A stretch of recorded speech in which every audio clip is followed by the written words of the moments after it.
Hello, everyone. We just finished a study of the book of Esther. I told you in my introduction to chapter 1 that the Holy Spirit asked me to teach the book.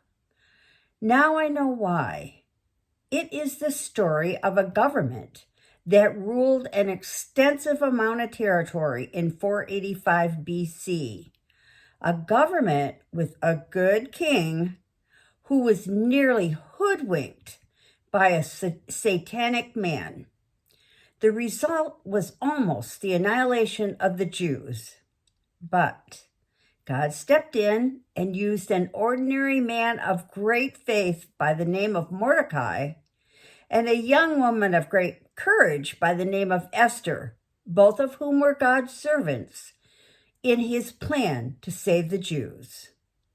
In the end, the king's eyes were opened to the incredible evil that nearly occurred under him. Here's a question for you. Might this story be in any way relatable to what is going on in America today? And is that why God wanted me to teach Esther just prior to our election? I think we would do well to take a serious look at that. There are now only 2 weeks until America elects a new president. I can tell you this, whoever wins will have been chosen by God. What? How ridiculous is that, you may say. I'm the one who casts the vote. Let's see if I'm right. Read Romans 13, verse 1 with me. Quote, "There is no authority except that which God established." What? Let's read that again. There is no authority except that which God has established. Folks, you and I may have cast the vote, but God chooses the winner. He gives us what we deserve. Why do we even vote then? Because that is the way God allowed our country to be run, by the vote of the people. God simply knows the outcome because he has established it. God also knows how his people will vote, whether they will vote for the principles of his or those of Satan. It is important then that we consider 2 things before we vote. First, we have to know the rules of God, those established in his word. Sadly, we don't know those by simply going to church. We know them only by reading and studying our Bible. God expects his people to vote for the candidate that most nearly represents him. Second, we have to know the platform of the candidates. That's the way we know how the candidate will govern or should govern. It's not what they say that matters. It's what they and their party believes that will control this country. And until Jesus comes, there will always be a battle for power between God's people and Satan's. This week and next week, I will compare platforms on topics we Christians should biblically care about and pray about before we vote. Let's take a look at those. First, freedom of religion. Democrats support the Do No Harm Act, which prohibits use of religious freedom in the choices we make. The Republicans, however, funded programs that support religious freedom internationally. Democrats support the Equality Act, which criminalizes those who hold biblical views on sexuality. As a Christian, whom then should we vote for on freedom of religion? Second, protection for the unborn. Democrats support abortions nationwide, taxpayers funding for those, and support of them until birth. The state of Minnesota is one of those states that allows women to kill a baby at birth. Republicans understand and support God's words that say, quote, "Your bodies are not your own. They were bought with a price. Therefore, honor God with your body," end quote. And Republicans rally against taxpayer-funded abortions. How would God want us to vote then on point number 2? Third, freedom of speech.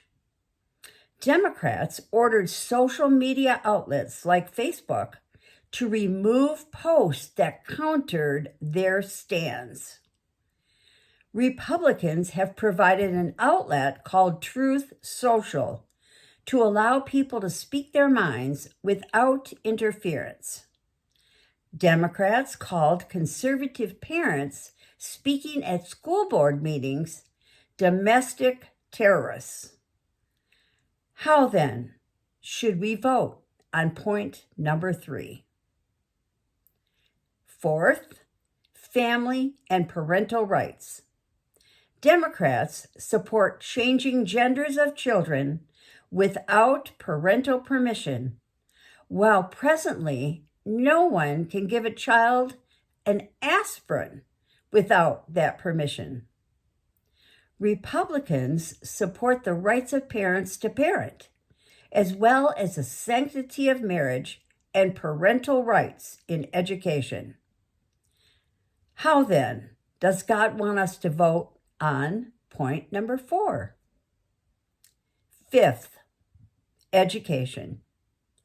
Democrats support the right of people, born male or female, but transgendered, to use the restrooms of their new gender and to compete in sports in that new gender. They encourage the teaching of sexual identity and transgenderism in grades pre-K through 8th, without the right of parents to withdraw their children from such education. Republicans support school of choice, freedom of religion on school property, parental rights in what is taught in school, as well as homeschooling. They choose not to fund critical race theory.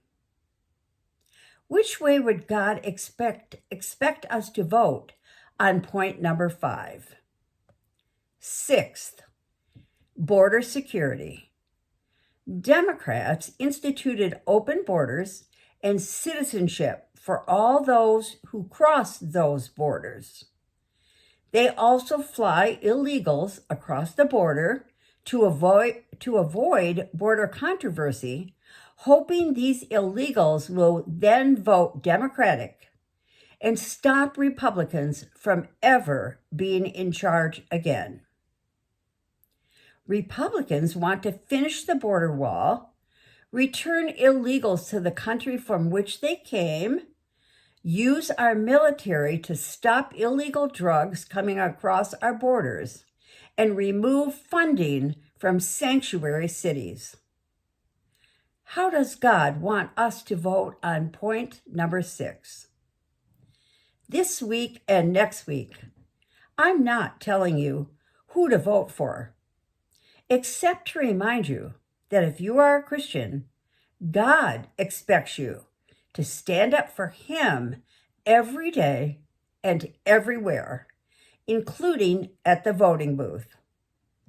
I wish I had time to share every item in the platforms of both parties, but That isn't possible.